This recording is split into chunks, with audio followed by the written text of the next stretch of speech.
Notícia. O Brasil recebe a primeira marcha de maconha após a libertação do STF.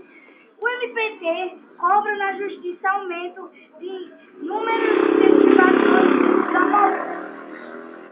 Aí tem essa debate sobre a legislação, passo para nova etapa.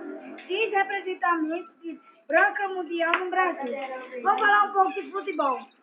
No Canindé, Vasco vence a Portuguesa com o golaço de Vasco.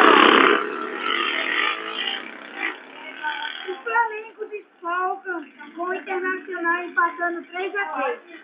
O Botafogo pode ficar sem jogar com o Abreu nesse jogo, nesse domingo. Com o desfalque dos músculos de Douglas,